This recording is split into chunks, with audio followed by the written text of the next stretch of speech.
Hey everybody, it's Brian Nemhauser, and we're here for episode 49 of Real Hawk Talk.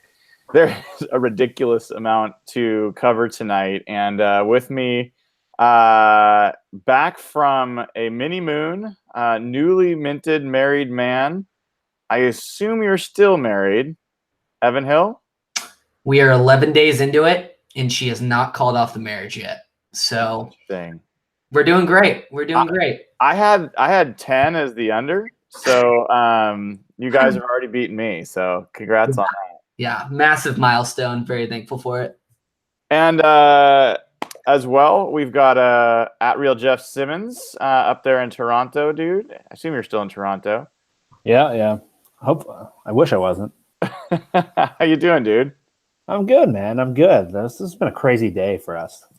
It has, right? I mean, I was just talking with Evan before we got started. We got so much to cover, but is there anything more interesting going on in the NFL than the Seahawks?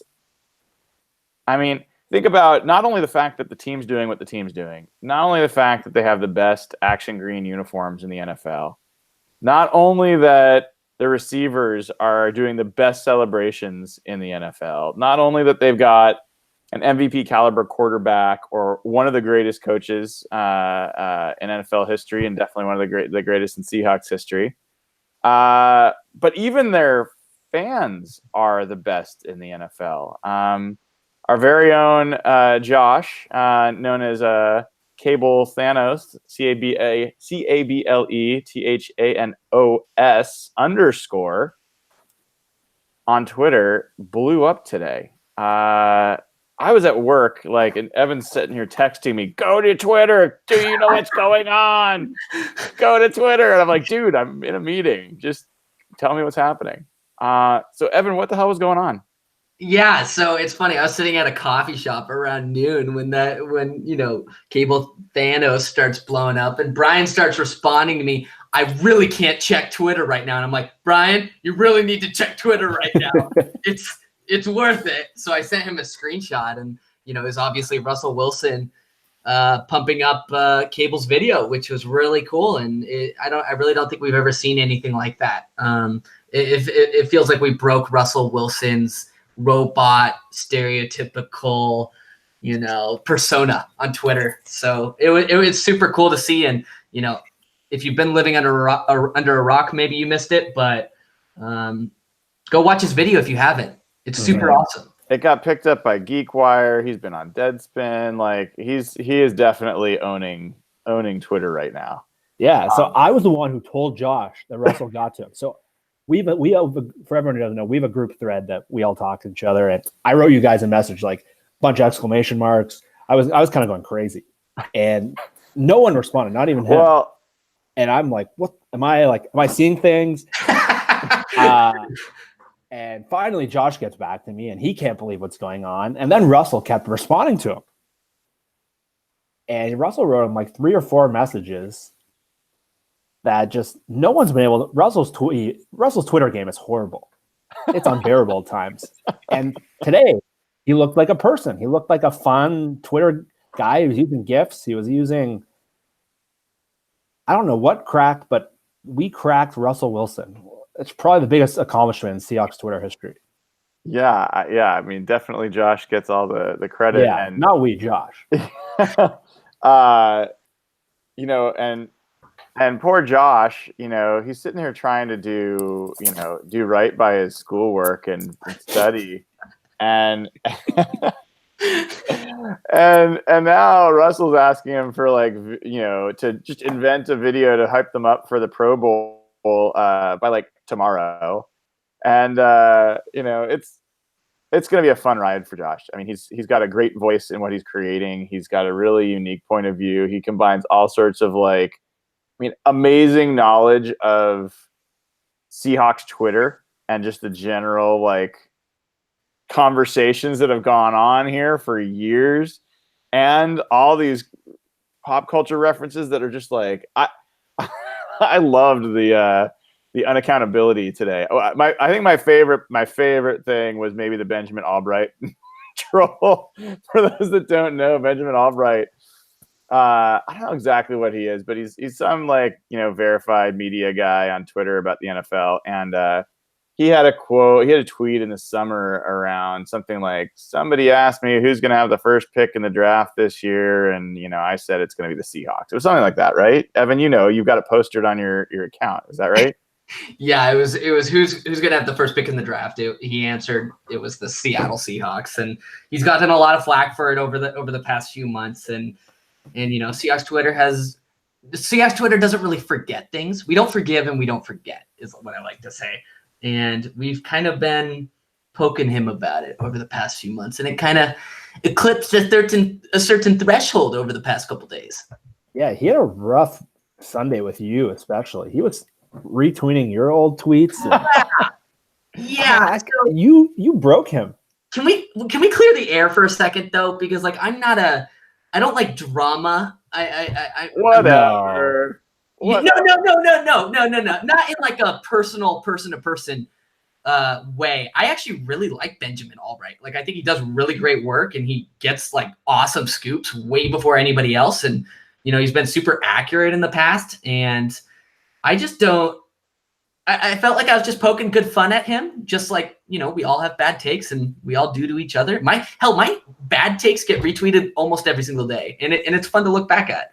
But we got into it a little bit, and I think he thought I was coming across as snarky. Maybe I was, maybe I wasn't, and he ended up blocking me today. So. I mean, I don't know if I've ever heard you come across as anything but snarky. Okay, fair. But like the funniest part, I can't remember who said it on Twitter, but they totally got it right. Where they're like, does he realize when he's retweeting Evan's old bad takes that nobody has more old bad takes and cares less about them being published than Evan?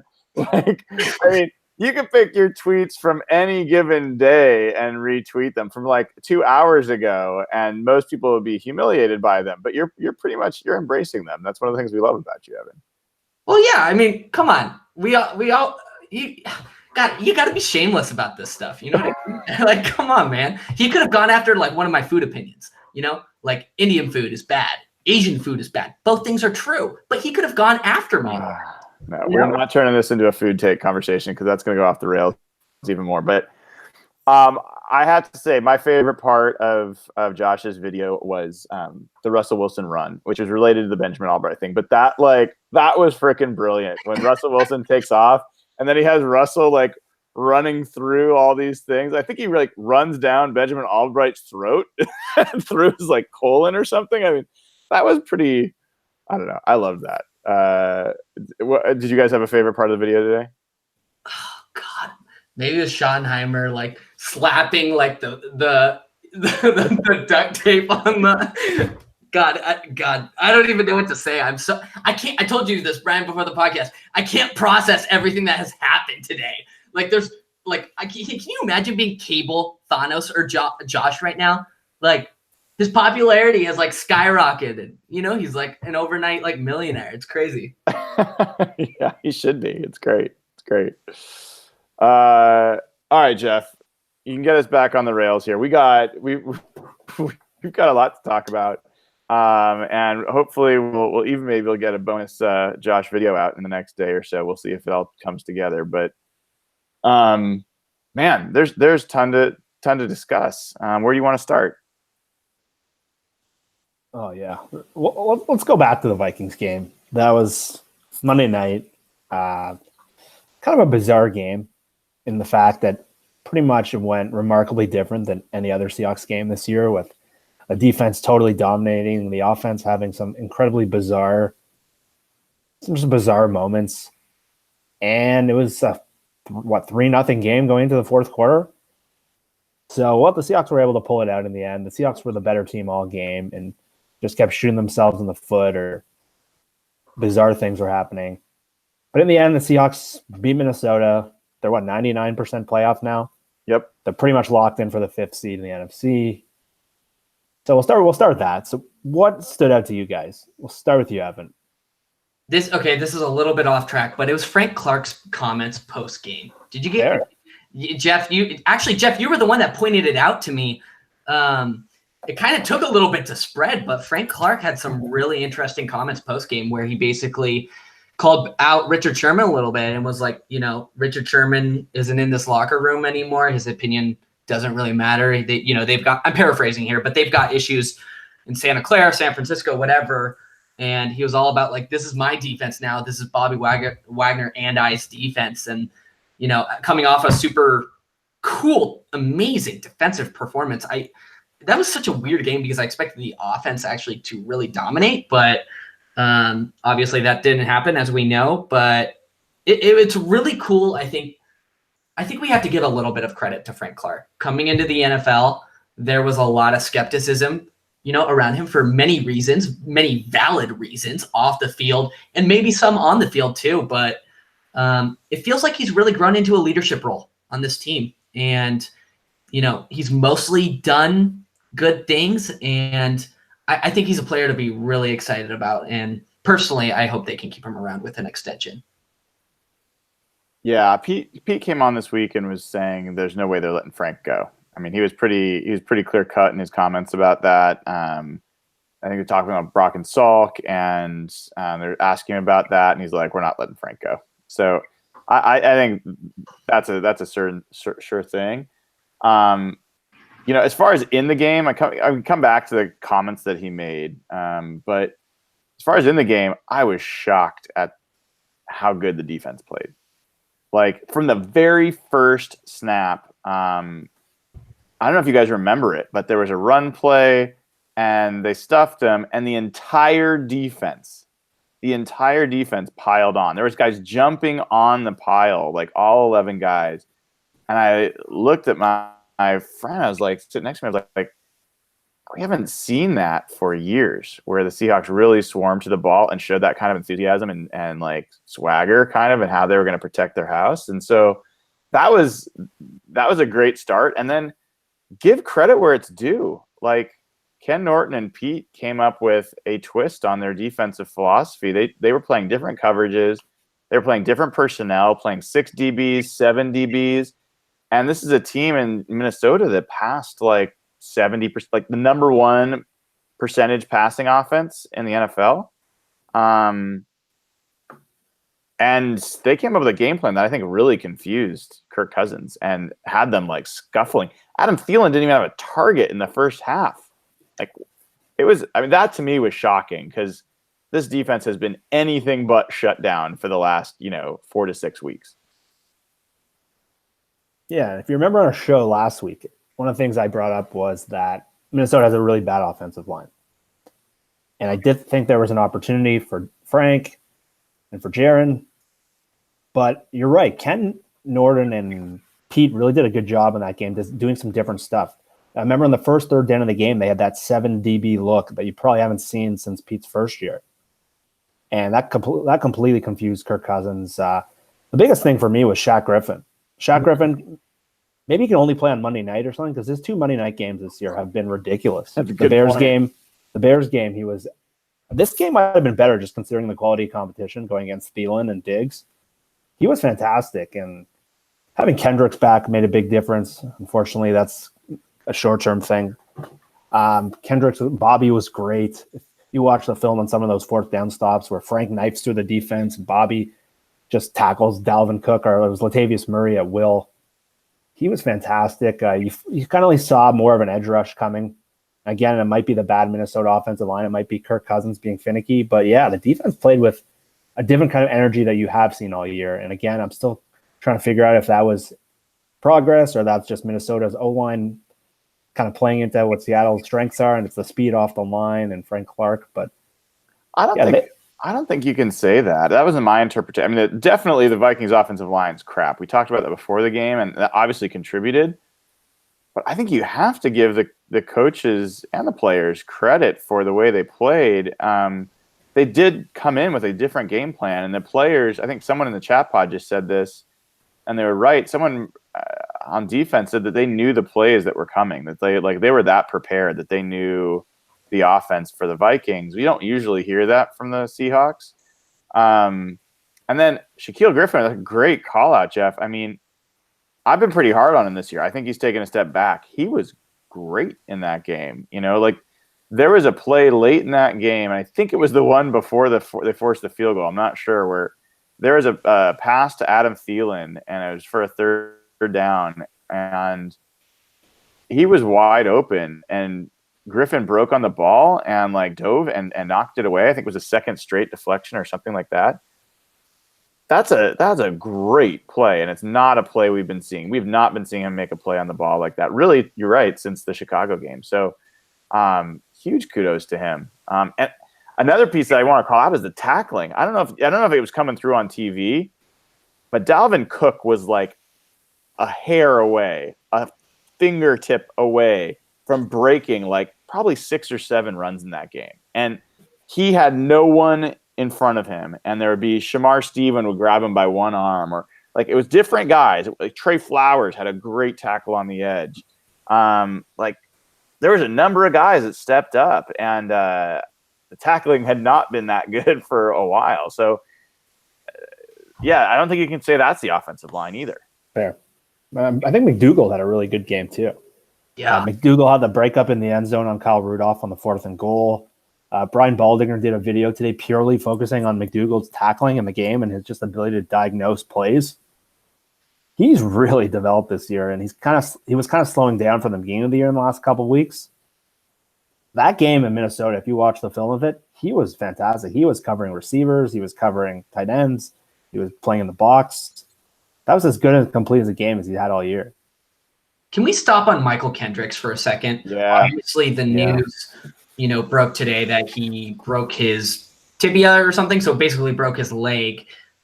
Do we know what quarter he got hurt in? Because I thought he returned to the game, or was I wrong about that? That is a great call out, Evan. So not only for those people that didn't hear the news today, Michael Kendrick, Seahawks linebacker, who just came back this last game from suspension, was put on IR, season-ending surgery to repair a broken leg, broken tibia.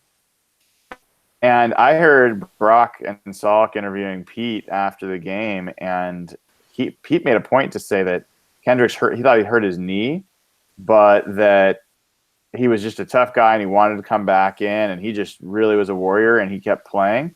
So he thought they did not know it was a broken tibia at that point, or they wouldn't have let him back in. Or maybe there could be controversy. We'll find out. We'll probably never know the truth, but maybe he didn't have one and then kept playing on it with an injury and caused it. That's possible too. But in any event, Kendrick's played through pain and played through injury and played pretty well. And I'm bummed. I really was excited about how he could upgrade that defense, because there's really no other options to upgrade that defense. And as well as Austin Calitro has done relative to expectations, he's like we talked about it last week. He's a 4.5 out of 10 at linebacker, and Kendrick's was at least a 6.5, 7 kind of player. So we'll see. Maybe KJ Wright still has a chance to come back. That's Pete's left that door open. It'll be interesting to see what they do with Kendricks, considering his potential imprisonment for it wasn't money laundering. I think it was insider trading. Yeah. So I believe he's just on a 1-year deal right now. I wonder if they would consider extending him and then retaining his rights for when he got out of jail. That's just me hypothesizing, but it'll be interesting. Yeah, so defensively, I imagine there's a lot of positives. They probably should have had a shutout. The one touchdown came in garbage time. Offensively was kind of a mixed bag. I don't know how you guys felt. For me, there was a lot of things I liked and a lot of things I didn't like. From the like side, I thought the run game looked fantastic against probably the best front seven they faced this year. I thought Dwayne Brown specifically looked amazing, getting out in space, controlling the line of scrimmage. Sheldon Richardson was a complete non-factor, 0 quarterback hits. Chris Carson looked great. Penny had a couple big runs. They were just able to run the ball consistently. Russell got into it. The passing game was tough. There was a lot of things. It seemed like Seattle was just running 9 routes all game, those deep routes, and they weren't even trying to go intermediate. And Minnesota did a good job covering it up, but maybe it's the loss of Doug Baldwin, maybe it's not, but they didn't take any shots at the intermediate level of the field, and they left they didn't leave a ton out there, but they just their game plan was pretty bizarre because they didn't match the play action with the run game, and that's kind of one of the reasons. What do You have the run what do you game. mean by that? I saw tons of play action in that game. But I mean, they only kind of ran the same route, the deep route. Uh-huh. They didn't run it to the intermediate route. They hit Vanette once. They hit Fant on it. Yeah. But they were, maybe it's a thing that Doug does well, and the other receivers don't. But the intermediate part of the field was open consistently because they were working so hard to cover the deep ball. And it didn't seem like they adjusted very well in the passing game. Yeah, I would agree with that. I thought they looked very much like the same blueprint they've been using in most games. And Minnesota is a better defense than they've been playing in most games, and their coverage was really good. Holton Hill had to sub in for Trey Waynes. Holton Hill's a rookie for them, and I thought he played a really good game. Even the plays where people are like, oh, David Moore should have gotten 2 feet in. Those are tight coverage plays. Those weren't like easy gimmies. And there was maybe one play where I saw Tyler Lockett running open. It was a play that Russell missed him for some reason, and some people are saying he had already moved off of him to another receiver. But for the most part, the Vikings just did a really good job. I mean, Anthony Harris and Harrison Smith arguably are the best safety tandem in the NFL. I mentioned last week Anthony Harris is the new guy, the young guy that most people don't know. He came into this game allowing a passer rating of 9.4. 9.4. So, I mean, he's really, really good. So I agree with you. I don't think I saw adjustments. But let me ask you guys this question. I'll start with you, Evan. Do you think that the Seahawks could have won this particular game if they didn't have a running game, but they did have Sean McVay as coach?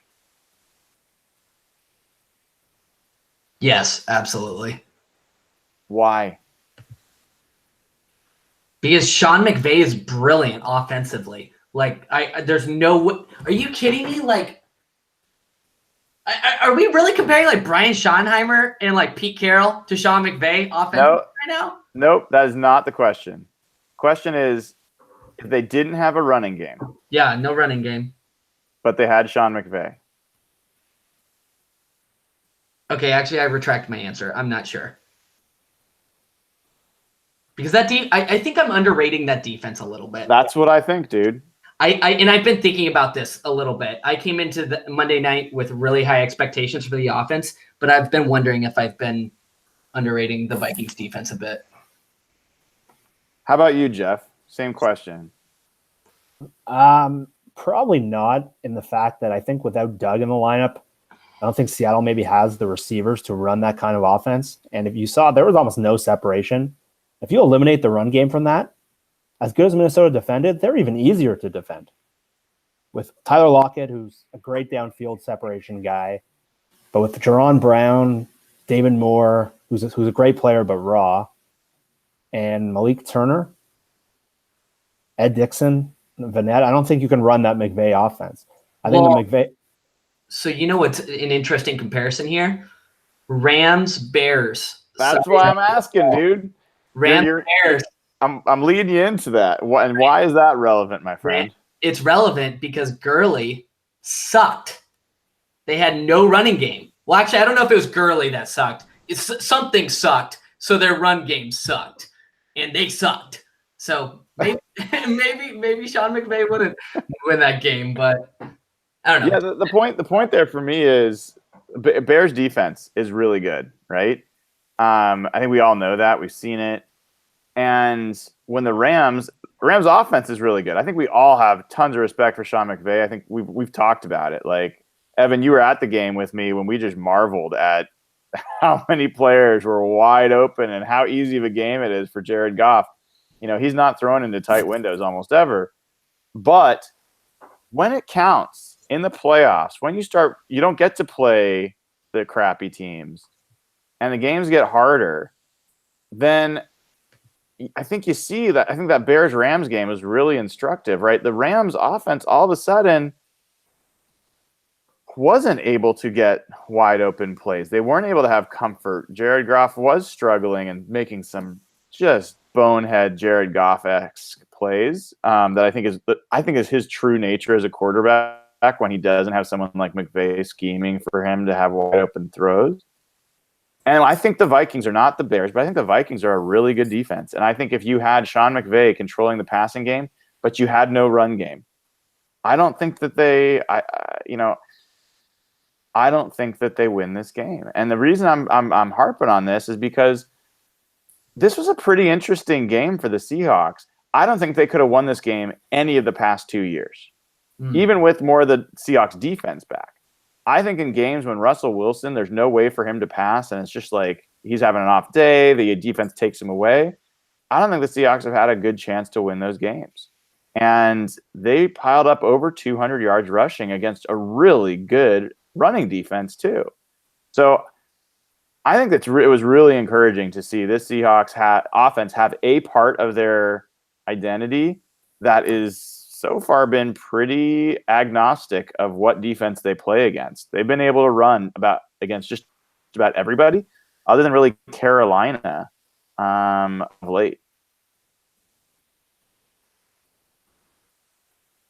So I'm kind of curious if we can head back to the Frank Clark comments, because there's a couple of things that came off of that. So for people that didn't hear, again, Frank Clark made the comments after the game that this was no longer Richard Sherman's team. He should focus on the 49ers. They got their own problems.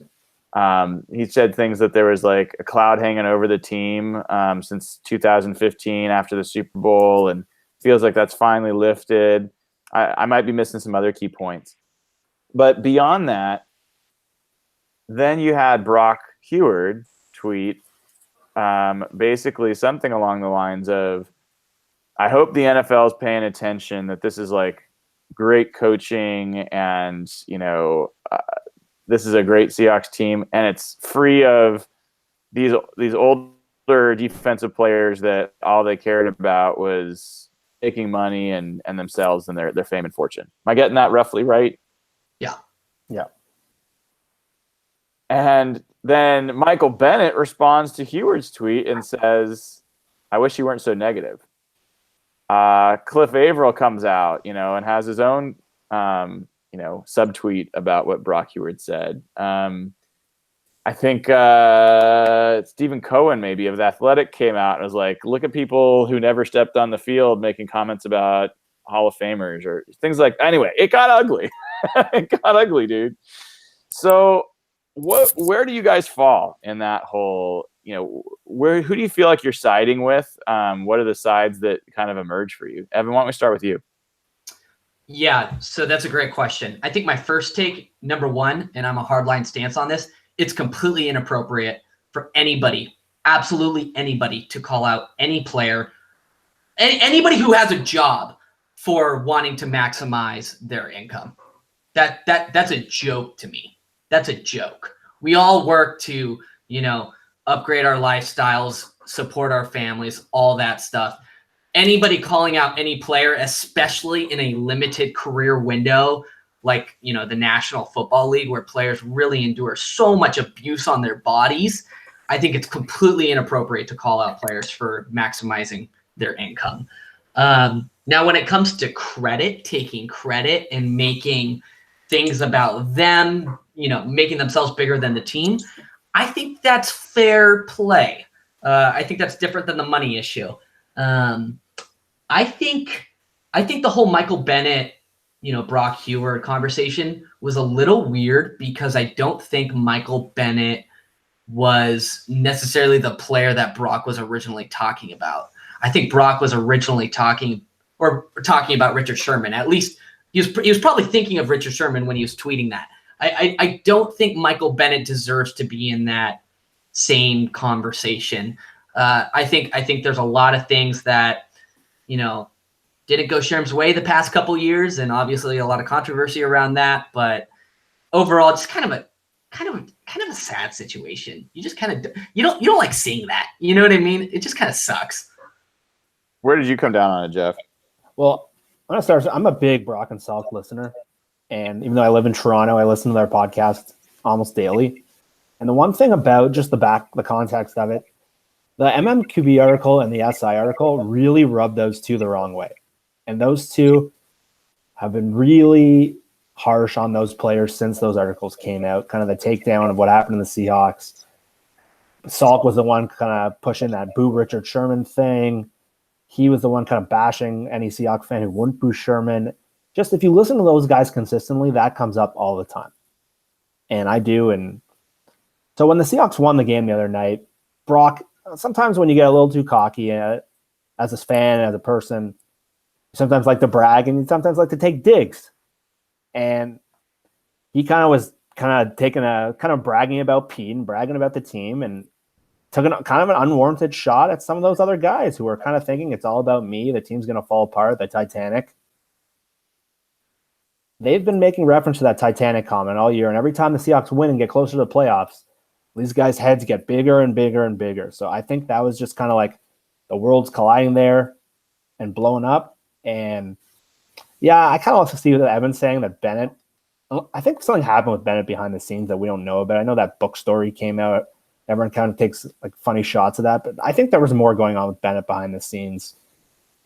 And I don't know if he was a disruptive factor, but he played his ass off when he was here. He was a defender of Pete, defender of Russell. So I think more went on with him behind the scenes that maybe Brock has information to. But yeah, I just didn't love the shot. I think he has a point, and I think it all comes back to those articles. Mm-hmm. And I just thought the comment at Bennett was really not fair.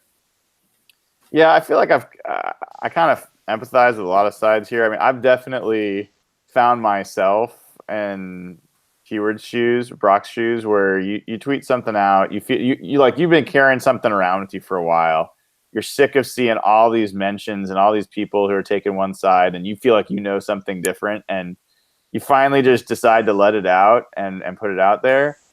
And then you realize it was kind of ugly. You know, it was an ugly thing to say. I don't think adding that into the conversation really improved anything. And in fact, it ends up reflecting kind of poorly on him because it just comes back. It's like, then who are you to say that? What does this say about you? He probably can't say the things that he knows that were shared in confidence that he is helping him feel this way. He also may just like dislike that style of player or that style of like self-promotion. It's not who he is. And he maybe more humble and quiet and the way Russell conducts himself. So there's a lot of factors at play there. I just think it's just a totally bullshit narrative out there that the LOB, that the defense is what took this team down. I mean,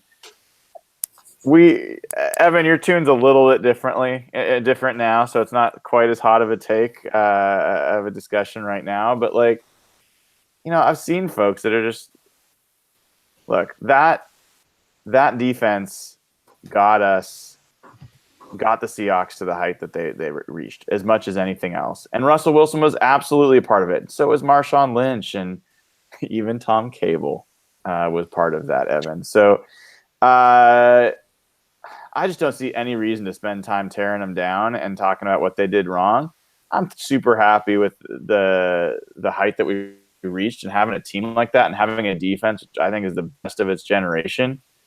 So, I wish they hadn't gotten injured more than anything else. And yeah, I wish they maybe would have made some different choices that would have allowed it to last a little bit longer. But, for the most part, those guys did everything they could possibly do between the lines and outside the lines to get the Seahawks a victory.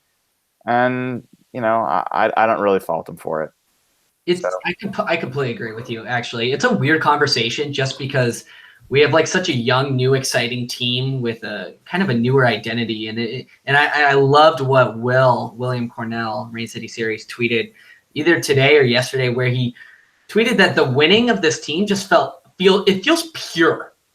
Like the hunger, the enthusiasm in the games. You don't feel like Super Bowl 49 is hanging over their heads. It just feels pure.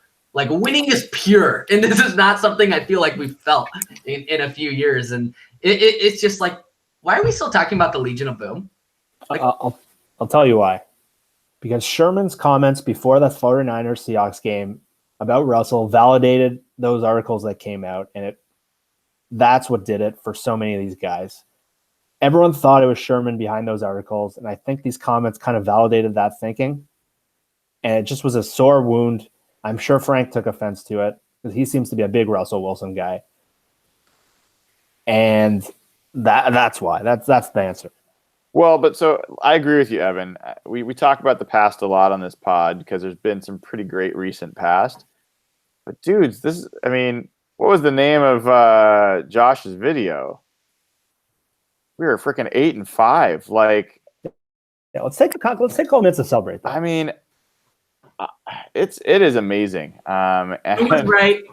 Who was right? At the beginning of the season, the Seahawks are going to the damn playoffs. Oh, ha, ha, ha. Evan, you're so wrong. You're crazy. Going to the playoffs. 99.8% chance. Sorry, had to have my moment. Yes, you just broke the internet. Thank you for that. I expect some clips of that to show up tomorrow. Yeah, I mean, look, I find myself asking a couple of questions like, how is this team doing it? How are they doing? How are they so fun? How is this team so fun to watch? Like, what makes them so fun to watch? And then I find myself asking, like, who do I give the most credit for this? Like, who's responsible for doing what? I think we all agree. Evan, you can say that you predicted it, but you are incredibly happy with how this season turned out. You did not see it going this way. Correct. Okay. All right. So, I mean, like,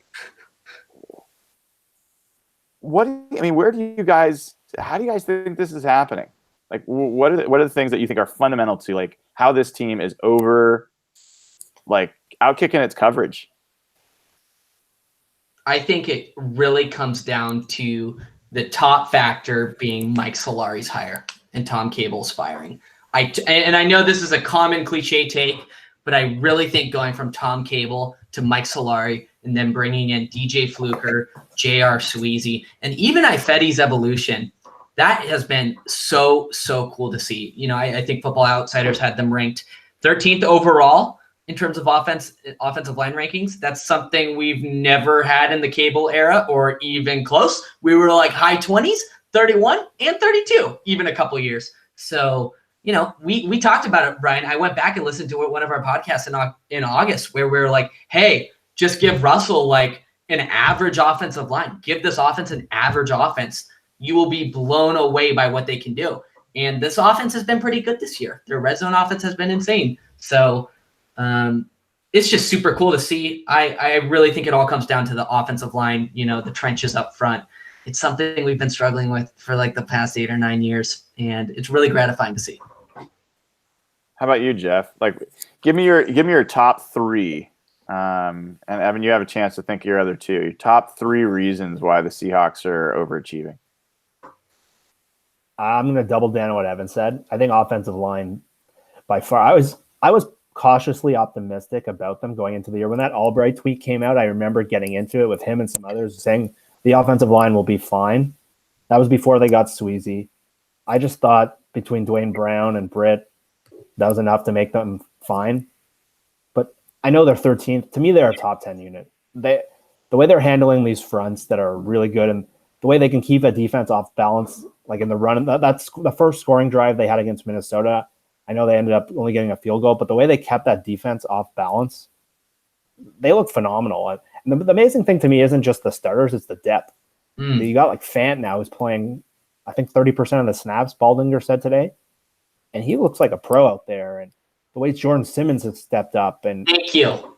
Jordan Simmons has been a godsend. Before you lose one guy and you have some of the guys we've started in the last 3 years.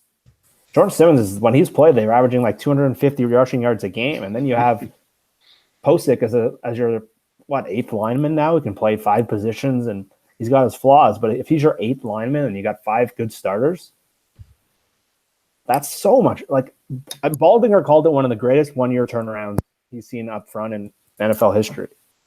And the fact that you guys have, to me, I don't know if the stats bear this out. They look like a top 10 line. And and it's just they're not good at one thing. They can do the power run game. They can do zone blocking. They can do the pass pro. we knew that Russell with a good line would be great, but when you add all those components, you couldn't have seen this coming. There's no way. You couldn't have in the right mind saw this coming. So to me, that's number one. What are your other two? I'd say that what Pete Carroll's done with the locker room. Oh, boy. I know. It's not quantifiable. Jeff. Don't let him shame you. Keep going. Well, it's not quantifiable. You'll never be able to prove it.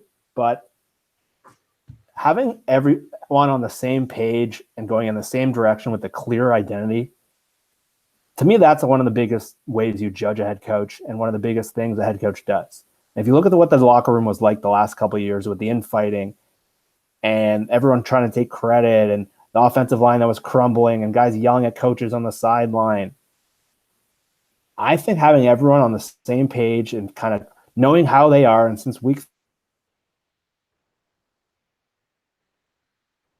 we lose you, Jeff? Oh, we lost Jeff for a second. All right, I can finish my two if you want me. Well, locker room. Oh, go ahead, Jeff. We lost you for a second. Okay, am I still here? Yeah, we think you're still there. And the third one, I'd say Tyler Lockett. Ooh. Yep. I'd say you couldn't have imagined 9 touchdowns at this point, maybe 9 touchdowns at all. Having that kind of guy to pair up with Russell's play action pass, especially in a year where Doug got hurt, that's made a world of difference because having that deep passing game mixing in with their multi-dimensional run game, that's Pete Carroll football, and it's a huge way. It's just Russell's best strength is the deep ball, and having a guy who can pair with them that can separate like that. They lost Paul Richardson. They lost Graham. Everyone thought that would haunt the team. Lockett's has more touchdowns this year than Paul Richards' entire Seahawk tenure. He does. I know. He had 8 touchdowns. I know. So that's for me number 3. All right. All right. What about you, Evan? You got your other two? Yeah, I got my other two. Because I'm going to go on a long tirade here, so you better get your 2 out before I My go off. second one is Russell Wilson. I know we're coming off a really bad Monday night football game with him, and I actually thought he played really poorly. I thought he missed some really big throws, but he's mostly had an insane season. You know, we don't win that Panthers game without him. He's won tons of games for us this year. I think if you don't have, I think if you replace Russell Wilson with I don't know, Andy Dalton or something, I think this team has 4 or 5 wins. I think you cut it in half. So I think that's where we're at in terms of my number 2 spot, Russell Wilson. My number 3 spot, it's John Schneider. And I'll ask you guys this question. I think there were 3 major moves that John Schneider made this offseason that completely changed the game this year. Number 1, DJ Fluker. Number 2, J.R. Sweezy. Number 3, Bradley McDougald. All 3 players have played major roles this year. Major roles. They are key cogs in this machine. So let me ask you this. Take away those 3 players, replace them with average replacement players. How many wins does that change with those 3 players gone? McDougald, Fluker, and Sweezy? Yeah. Oh, I'd say that's probably at least a 3-win swing, if not more. I completely agree. I think when it comes to the whole identity piece, Fluker and Sweezy are huge. And Bradley McDougald has been ranked as one of the top safeties in the NFL this year. And John Schneider, also Matt Thomas, their cap guy, signed him to a 3-year deal for $12 million. Less than what Earl would want in 1 year. That's insane. I think that contract is Lockett in there too, no? Yeah, well, the only reason I didn't throw Lockett in there is just because he was on the last year of his rookie deal this year. So he would have been here regardless. But I think, here's what I got wrong. I thought the Lockett extension was a little too much money. And, 99% of all people thought that contract was absolutely awful. That contract is probably below market value by a lot right now. It's currently ranked 21st in the NFL in terms of, average money per year. Give it a couple years, 2 years down the line, that contract will probably be ranked between 30 and 35 in terms of APY. So I never got why there was such a freak out about the Lockett thing, other than people that just didn't believe he was going to come back from the injury. But given the cap escalation, that essentially works out to an $8 million a year deal from a few years ago when the cap was lower. And I don't know. I think Lockett got paid like a number 2 receiver, which I think he absolutely is a qualified number 2 receiver. So, I mean, I think you guys hit on it, so I won't pile on too much, but 100% number one thing is definitely offensive line and Mike Solari. And specifically, I think a lot of people overemphasize it's the pass blocking. It is absolutely the run blocking. I went over this with you last week, Jeff, and I'm going to say it again because I still don't think people get it. Last year with Tom Cable, the Seahawks offensive line had were 20th ranked in QB sack rate, 20th.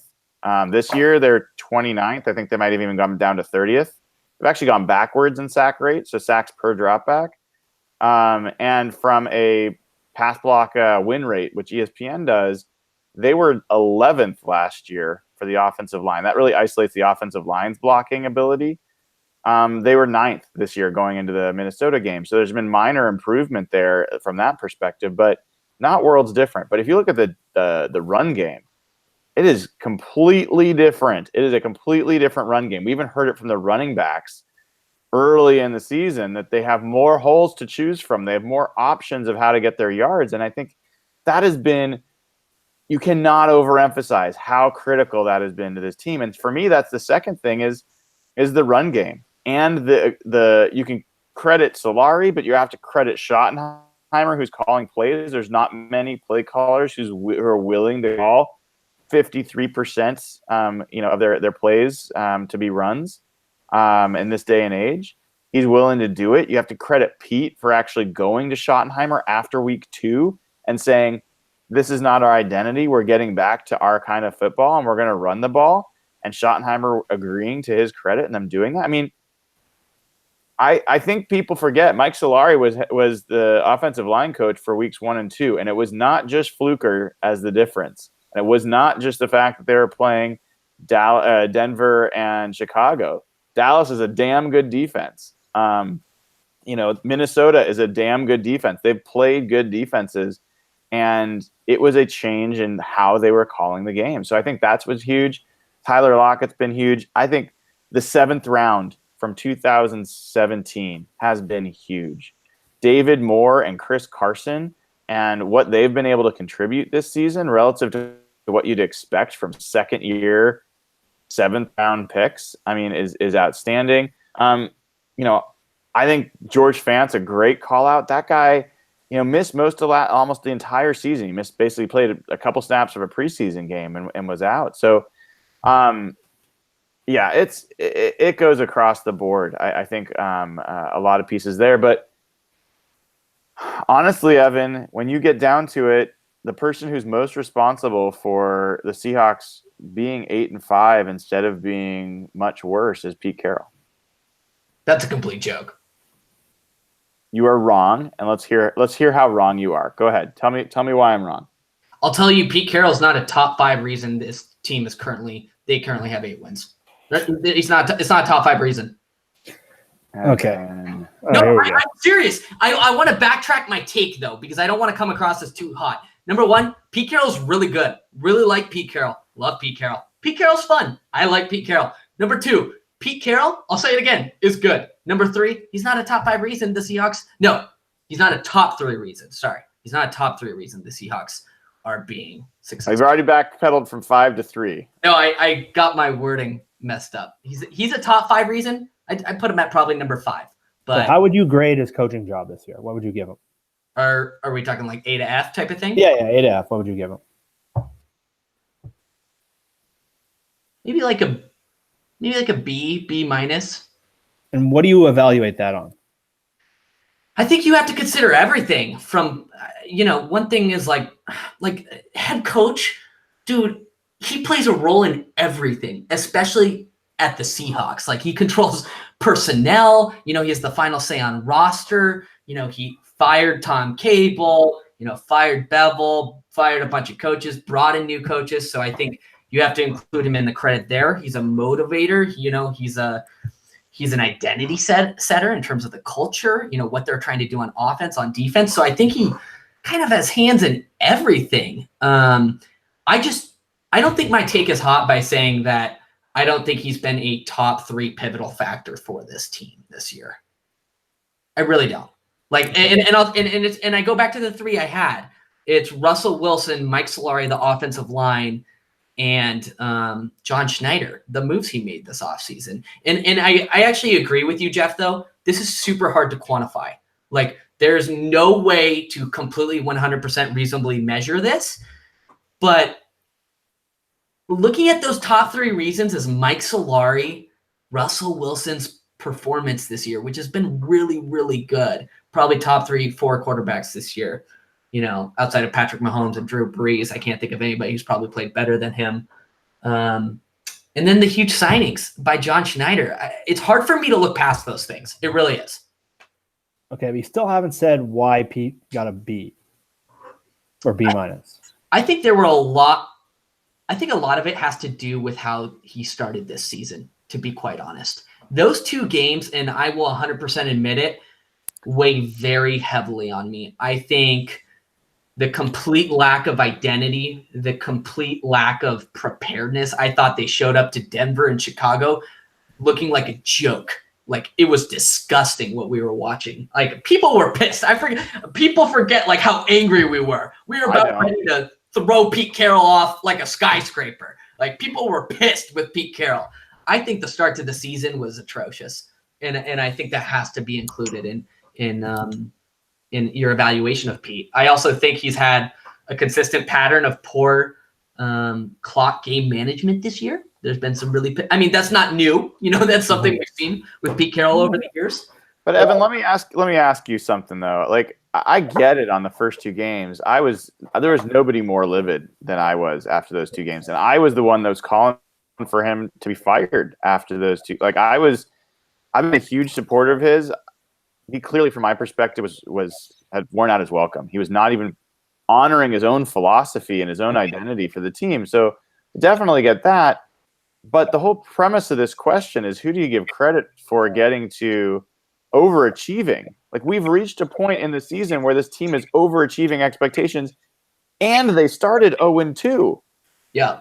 They're 8-3 since then, Evan. So, like, yeah, you kind of have to throw the first two games out when you're evaluating, like, who do you give most credit for getting to this point? If you're giving him the blame for the first two games, you're not giving him the credit for the 11 games since. I don't quite understand that. He's included in the credit. I want to be clear about that. Like, Pete Carroll has had he's had a good year, and that's why I say B minus. Like, he's been good. Like, Pete Carroll is good. I'm not saying Pete Carroll is bad. I just don't think he's had a bigger, influence on this year, bigger impact on this year than Russell Wilson, Mike Solari, DJ Fluker, J.R. Sweezy, and Bradley McDougald. Does that make sense? It's a much calmer take than the one I was getting on Twitter yesterday. Okay, well, I reserved my hottest takes, my extreme emotional hottest takes for our group chat. Okay, fair. Fair. I think this is more to do with the fact that Nathan's at home waiting for another kid, and he doesn't have backup to go after Pete Carroll. Well, that's why I've become and framing it. I don't want to have me and Brian bullying Evan like we were last time. That's why I've been kind of asking him rather than telling him. So my questions on Schneider is this. Schneider drafted Rashad Penny in the first round and traded away Michael Bennett for a fifth round. Is that not worse than anything Pete did in the first 2 weeks of the season? I'm sorry, repeat the second part. What'd you say? He traded Michael Bennett for a fifth rounder and some washout receiver. But like you said, I don't think we can fairly evaluate that situation. Okay, fair. I'm asking. I'm being devil's advocate here. Yeah. Okay, my other devil's advocate is they just won a game against one of the top talented rosters in the league with 75 passing yards. Okay. Was that not Pete Carroll football identity? Wasn't that like perfect playing to Pete's strengths? And yeah, no, you're not wrong. Like, the defense played lights out. I think the defense won us that game. And one thing I'm super excited about is this defense. If this defense is starting to gel together towards the end of the year, they've been inconsistent this year. They haven't been great. They haven't been amazing. They've kind of like been middle of the pack. I think Football Outsiders has them at like 15, 14, 16, something like that overall. So if they start to gel and we start seeing some good showings from them, that's something to be encouraged about. And I would say that directly attributes to Pete Carroll. Okay, so now we're gonna flip this around for a second. Brian had Pete number 1, so I want to hear your opinion. Well, I mean, first of all, you look at. I think the offensive line we talked about as the a big item here, and it was Pete Carroll who hired Mike Solari, and it's Pete Carroll who emphasized the run game. And I think there's a reason Mike Solari wasn't coaching anywhere else. Who employed Tom Cable for 10 years? Who employed Tom Cable for 10 years? 10 years? Or 9, 8, 7 years, whatever. I was born like a decade ago. It was 2011 to 2017. That's a long-ass time for a really bad We're not going to go back. But again, no. The question is not about that. It's not. The question is who's attributing to this year's success. Yeah. Tom Cable does not factor in at all. And I think remove Tom Cable from the equation. I think Solari, is a hire that was specifically around Pete's identity and has been given an opportunity to do that. I think he brought in Schottenheimer, who we haven't talked about because nobody wants to come out and be a Schottenheimer supporter because none of us feel that confident about it. But Russell is playing his best football of his career. And we heard early on, you heard from Drew Brees about when Schottenheimer was his quarterback coach. I think Russell has his first quarterback coach in history. I think Taters, the 90-year-old best friend of Pete that he's had around Russell since his rookie year, was absolutely, people talk about Bevel. Tater was a huge problem. He'd never coached a single quarterback of any meaning or any significance. So, I think that was big. But look, I think that when I get down to it, I look at this defense, and I think this defense is bottom third in the NFL in talent, maybe bottom 7 in talent. They are number 5 in the NFL in scoring defense, 5th in scoring defense in the NFL. And yes, it absolutely has to do with, time of possession and limiting drives. All that stuff factors in.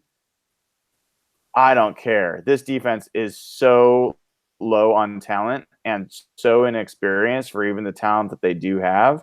That is a amazing accomplishment, and that's absolutely all Pete Carroll. So I don't know that there's any other team in the NFL outside of maybe New England that is more a product of their coach and his philosophy, and every single decision reflects it, than the Seahawks and Pete Carroll.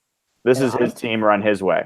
I'm going to double down on that. I think from just being around sports my whole life, football, as the head coach of a football team, has such a profound effect in so many ways. And the way what you just described, I think that applies to every team. I think if you lined up this exact roster with all the coaches that Nathan and Evan were going through yesterday, the team might have the same record, but they would look remarkably different. And I think the head coach, just the way they design everything, the way but Pete's skills, and I heard Matt Hasselbeck talking about this, Pete has a really rare ability to kind of get the most out of a person. It's something that a lot of his book was focused on, just maximizing individual performance. How many coaches would be playing Trey Flowers right now and be getting Mike Holmgren, one of the best coaches the Seahawks have ever had, would not have touched that guy. Dante Johnson or a guy like that would have been starting over him a million miles away. And I know that that's not a great example, but I think the head coach, I think you can't ever say that the head coach is not the top 3 reason a team's performing the way they are. I think head coaches have such a profound impact on everything a team does. They just reflect the head coach. And I think the last 2 years are a perfect example for Pete on the negative. I think when the Seahawks were dwindling, I think that was because Pete had lost his way, and Sherman was right. I agree. And I think look at San Francisco, for example, when Harbaugh was there, and we're pretty much the same roster with different coaches. And look at the Browns this year. Yeah, Hugh Jackson leaves.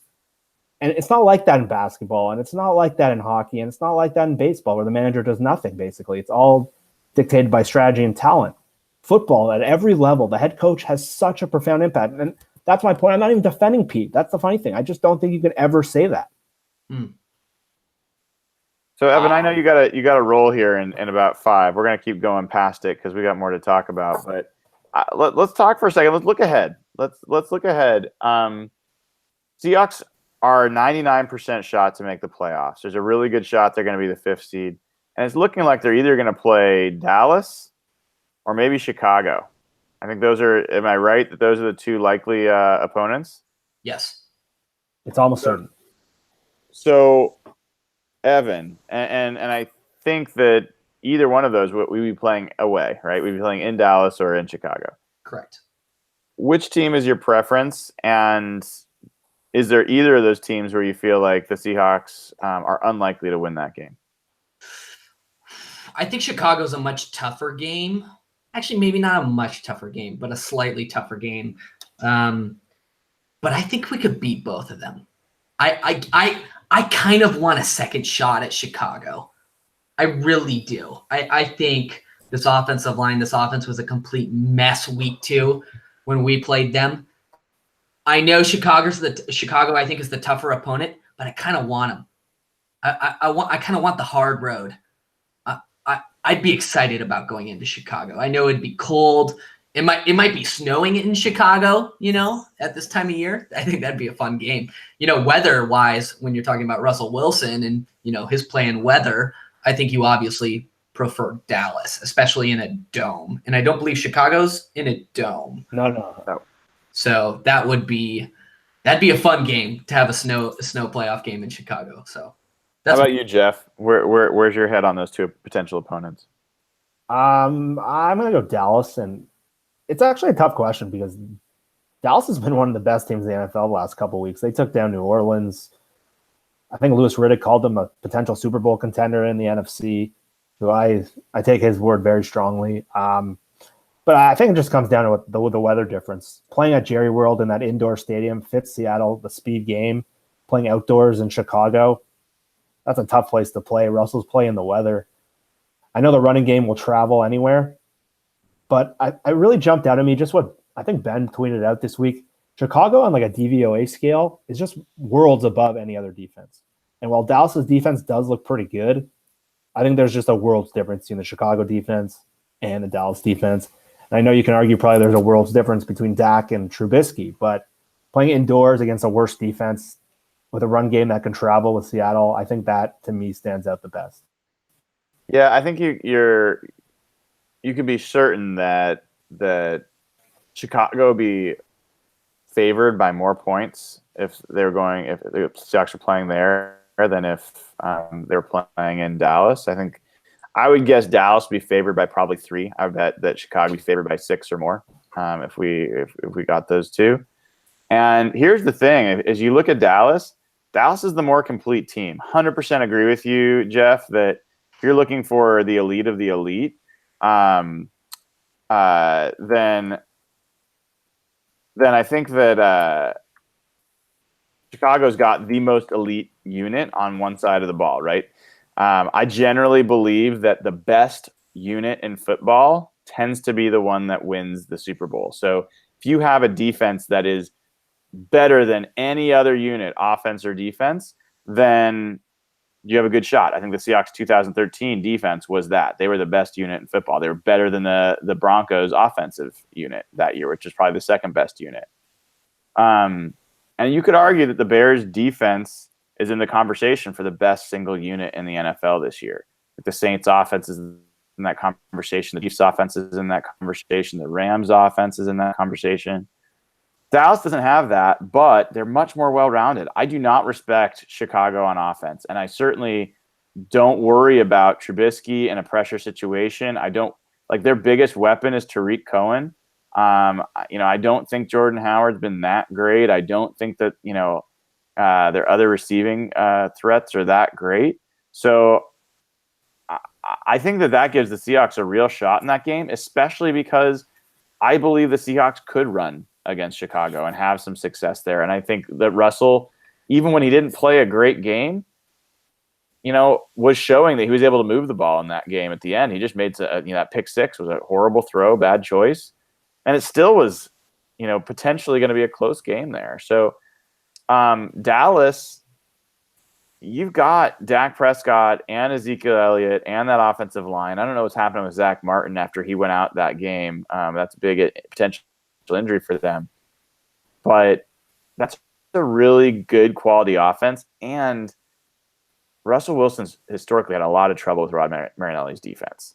So They did play them this year. They did beat them this year, so you have to feel better against them facing Dallas.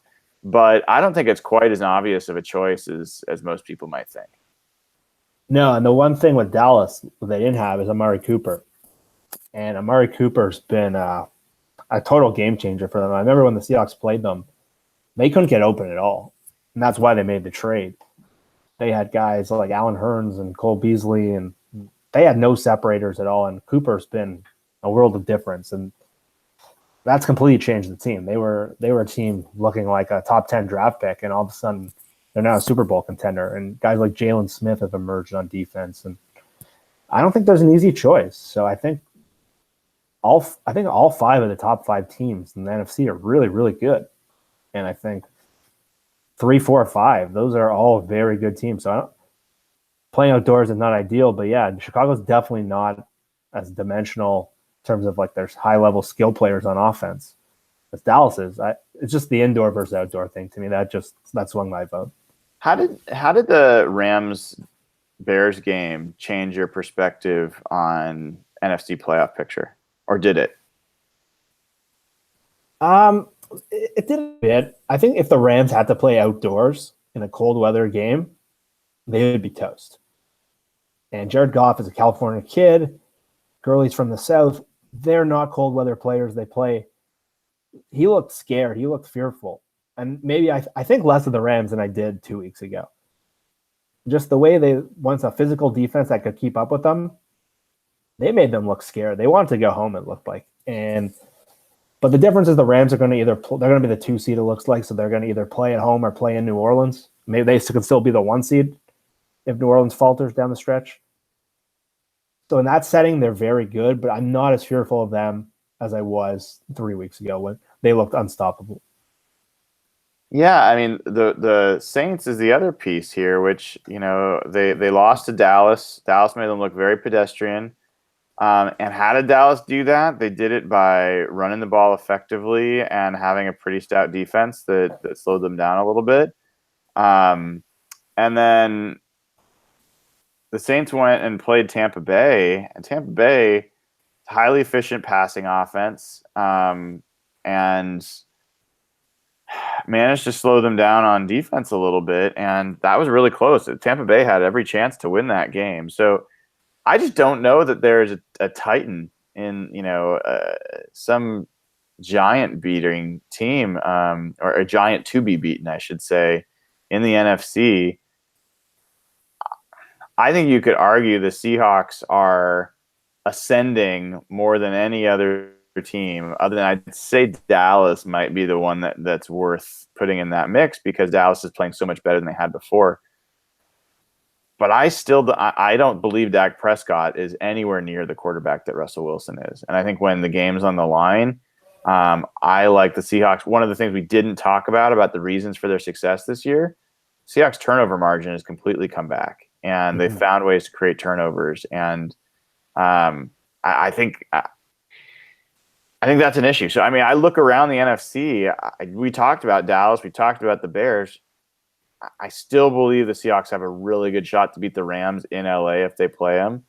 I think the Saints is the one that I really have had question about. But, Jeff, I'm starting to change my tune a little bit. I know this sounds like Homerish craziness. I don't think that the ceiling for the Seahawks is just getting to the NFC Championship. And I'm not saying I think it's likely. I would say before the last few weeks, I would have said that there was infinitesimal, 0% chance that they could get past all the teams in the NFC.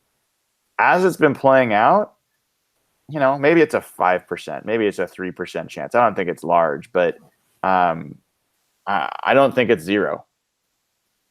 No, and I think kind of the way the top 2 teams have kind of looked a little vulnerable. It's a good call on that Bucks. The Saints look bad in that Bucks game. So I think just 1 to 5, I think are all very, very good teams. And the way the Seahawks have just gone head-to-head with the Rams, that really kind of changed my perspective. I thought that first game was a fluke. Seattle just had a good read on them.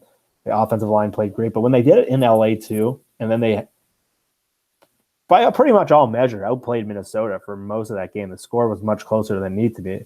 And it's amazing we've gone an hour and we haven't even mentioned that interception at the goal line.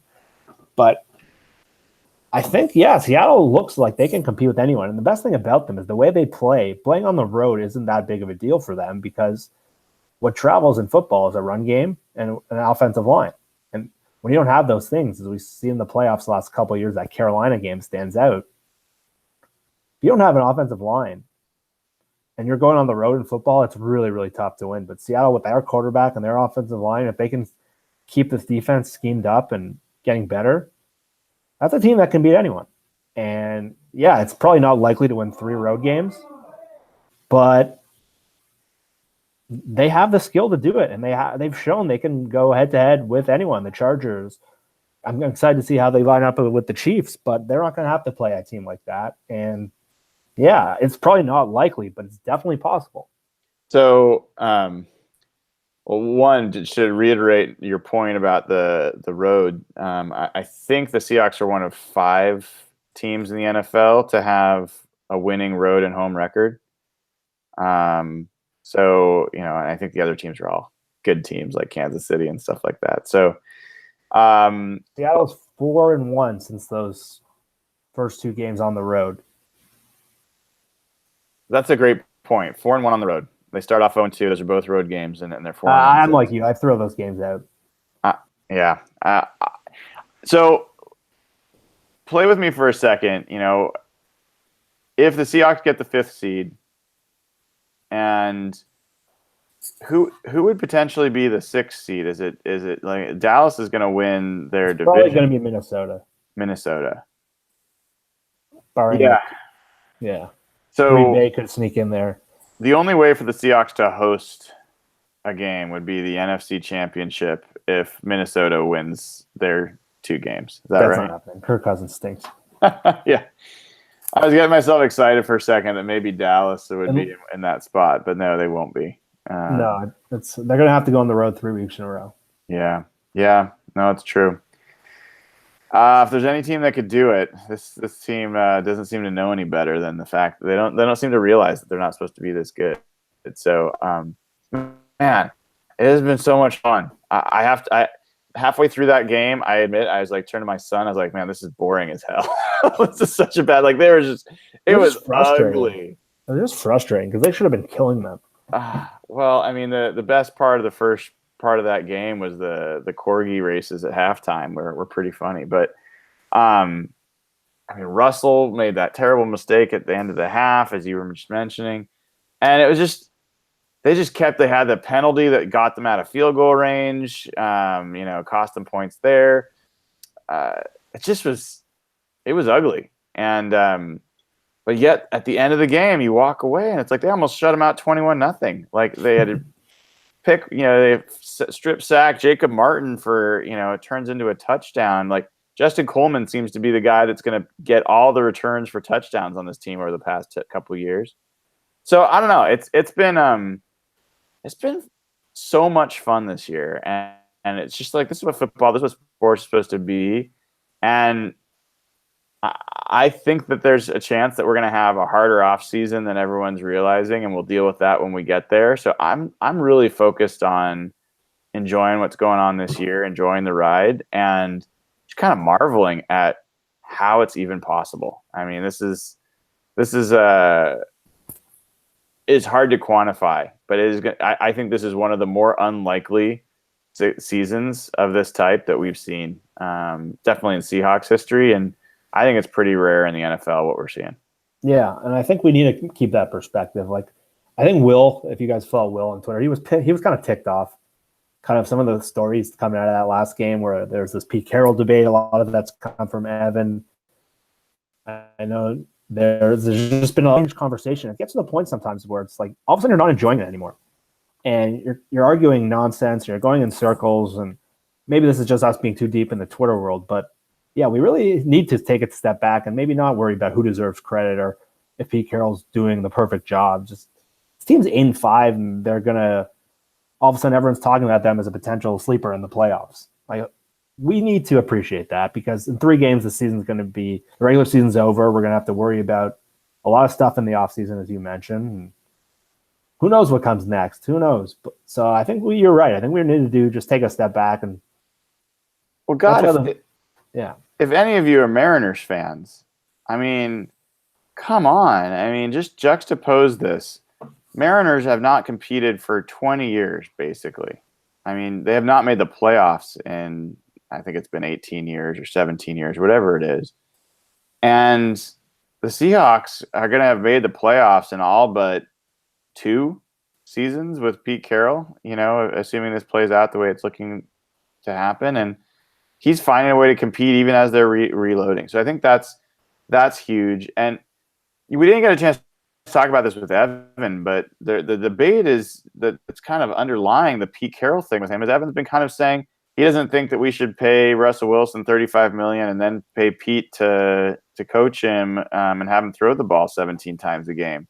I just feel like, one, the question I'm really curious about is who decided he's making $35 million a year, 18% of the cap. He's making 13% of the cap this year. Drew Brees is making 13% of the cap this year. I think Aaron Rodgers, I think if you look at the cap numbers, a lot of these guys, they're 13, 14, 15% at most. So just because someone tweeted out that the rumor is Russell Wilson's expecting to make $35 million a year, I'm not sure that that's what he's going to ask for. I think that's a false premise to even start with. And I do think it's fair. I think Russell Wilson should get paid. He's earned it. He's a franchise quarterback. But I absolutely think it's a fair conversation for he doesn't have to take a Tom Brady deal, but does he have to take a 18% of the cap deal that really hampers a team's ability to compete? I think Russell, if he's going to live up to his brand, and he really is about winning, I do think he would consider, capping himself out at 13% or doing a type of deal where his salary was pegged to the cap, percentage of cap, which hasn't been done before, and would go up. And so he was always guaranteed to be paid at a certain rate relative to the cap. So I don't know. I don't think it's a question we even need to grapple with right now. Yeah. And I think it's just so obvious that you got Pete Carroll, all-time defensive coach. You got Russell Wilson, who's looking like a Hall of Fame level quarterback. Why are we talking about breaking them up? I think it's super foolish. That's what I'm kind of saying. There's all these hypotheticals and people are worrying about things that don't even exist. Like you're saying with the contract number, and I was talking about the list of head coaches that could do the same job Pete is, something that you can never even argue. I just think we need to take a step back and kind of, even just seeing Russell tweet at Josh today. I just think just how much fun is Russell having this year? Having a bunch of guys who look at him as the team leader and having an offensive line that he loves and is helping him, and having a bunch of teammates that aren't taking swipes at him and aren't questioning whether he's getting too much credit or not being criticized. We're missing the point here, and we're focused too much. Even Evan's argument, which I thought he was going to come out with so much fire, he backed off. It was kind of a nothing point. He didn't really make a point. I was kind of disappointed. I was kind of ready to go for him. I kind of spent 24 hours preparing myself. He kind of backed off. Yeah. I think Nathan would have been great. If Nathan's listening, I think we need to hear from you. But I think we're wasting time on nonsense, and I think we need to just take a step back. And, just for example, you used to hear about a coach in Philadelphia who couldn't manage the clock and lost in big games and lost his identity and couldn't use timeouts properly, and we need an offensive innovator, and Andy Reid got replaced with Chip Kelly. And what happened? The whole thing crumbled. It just reminds me of, I'm not the biggest Pete Carroll guy. I think he has his flaws, just like Russell Wilson has his flaws, and Pete's not perfect. Pete's not the greatest coach in the world, but spending time in a year where they're over, and if you don't like Pete as a coach, I understand. That's fine. It's a whole different, but I think spending time on this right now is nonsensical. I just don't understand it. Well, and you don't have to look any further than the wake of fired coaches behind Pete Carroll and the Seahawks. I mean, you've got Ron Rivera firing coaches, right? You've got Mike Zimmer firing his offensive coordinator, John DeFilippo. Who else? Isn't there someone else that got fired? Yeah, the Detroit special teams coach after the Dixon thing. I heard this on Softy's show yesterday. They said Seattle plays such a brand of football, it brings out the weakness. It brings out a weak side of the opponent. You see the worst of the opponent. You saw Carolina, what happened with Cam. And there's been coach fire. Green Bay, Mike McCarthy. Mike McCarthy, that was the other one. Yep. Yeah, so there's been like the last 4 opponents have been like fired after those games. Yeah. And I do want to kind of wrap up with we did not mention Michael Dixon, and it's a semi tongue in cheek when we bring him up a lot because I've been a huge fan since the moment they announced the draft pick, but he has been a silent, massive part of this team's change this year. This team was like bottom third in the NFL in net punting average for the last few years. They're number 1 in the NFL this year. He actually did not have a great game against Minnesota by his standards. But I saw somewhere, if you do the math, it's at least a 300-yard difference, in terms of a field position that he's been responsible for just by himself. And a lot of these things aren't coverage plays. He's kicking the ball out of bounds. He's just kicking it high enough that it's easy for the guys to cover it. He has been a huge, huge asset for this team, especially for a young, defense that is not all the way there. It's given a lot of teams a long field to work with to have to score. So I think he was another. You can give it credit to John Schneider for being courageous enough to make that pick when Denver's laughing at him for doing it. But I think the Seahawks. I said it then, I'll say it again. I think that they got a Hall of Fame punter, a Hall of Fame player in that pick. So any draft you walk away with a Hall of Fame player, it's a fantastic draft. And that's just one piece of that draft. I think you can look up and down that draft, and there's some interesting players. I think Jacob Martin could end up being one of the better players of that draft. For him to show the pass rush talent he's shown as a rookie, those guys, he's going to put on muscle and weight and work with coaches in the offseason and develop more moves. I think he has a chance to be a really good pass rusher. He doesn't get a lot of conversation, but I think he's coming on strong. And, you can keep going on. We talk about Trey Flowers. You talk about George Simmons. We haven't even talked about the guy that isn't playing this year, and he's on the injured list, I'm losing his name. He's the offensive tackle from is it Ohio State? Jones. Yeah, Jamarco Jones. Yeah. That guy was looking like a great tackle, and I'll tell you, I'm not convinced that Ifedi's going to be the long-term answer still. I mean, I know he's playing better this year. It's fine. I personally, if I had the choice, I still would consider playing George Fant at right tackle over Jermaine Ifedi. And I'd definitely be interested to have Jamarco Jones compete for that position next year. So I don't know. I think there's a lot to be excited about, and it's gonna be an interesting game this weekend. We should talk about it for 1 minute if you can. Yeah. I got time. And the 49ers beat them 43-16. 49ers went in. George Kittle went off. Any reason in your mind that the Seahawks fans should be worried about this game? I'm a little worried of just not having Doug Baldwin in. And I was talking about the intermediate game earlier in the show, and I saw Brady Henderson tweeted out a graphic. I think you responded to it, of just Russell's passing numbers with and without Doug. And even though he hasn't been healthy all year, he's definitely not been the same player. The way he helps kind of dictate coverage really changes how Seattle operates as a passing unit. And when they can key on Lockett and not worry about the intermediate parts of the field, and David Moore's kind of got one good route right now, that would worry me in a sense. But again, if you still have the run game, and the Seahawks are just so much better than the 49ers. So they should win rather comfortably. But if I had to identify one thing, I'm still a little worried of how they are without Doug. Yeah, I mean, I'm most eager to see how they look on defense. Yeah. Can they recapture any of that? Because it'll be a great test. They just faced this team. Nick Mullins threw for over 400 yards. Dante Pettis went off on this team. Are we going to see the same defense go on the road and actually play better against this offense? Or I think there's some signs that Kyle Shanahan's starting to get through, to click with Nick Mullins, to find some plays that are working. I saw some numbers with Nick Mullins compared to Baker Mayfield's numbers that are pretty interesting. Like, they're not that far off. And so, yeah, I'm eager to see if it would be a really encouraging sign. People are going to let's say the Seahawks win as they're expected to, most people won't think twice about it.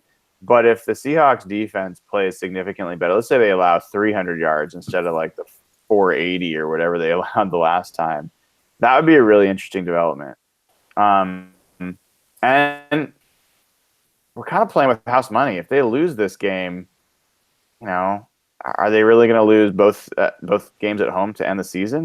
You know, I don't think so. So I expect them to win this game. I think defense is the place where my eyes are going to be. So with that, Jeff, any prediction on the game before we let folks go?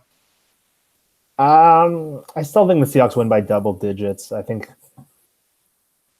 Chris Carson goes for over 100 and touchdown, and I think Frank Clark and Richard Sherman do not fight each other. Yeah, I think that's probably true. All right, dude. Thanks for that. And for folks that haven't already, please sign up at patreon.com, patreon.com/hawkblogger. Get a bunch of insider stuff. Who knows? Maybe we'll even figure out something with Josh /Cable Thanos for insiders. We'll figure that out. And otherwise, make sure you check out the video. It's on the YouTube channel, youtube.com/hawkblogger to check it out. As he posts more, we're going to post them here. So keep an eye out. Subscribe to the channel if you haven't already. You'll get notified as soon as one gets posted. And guys, enjoy. This is a fantastic time to be a Seahawks fan. Enjoy each other. Be good to each other. And let's enjoy the game on Sunday. Go Hawks.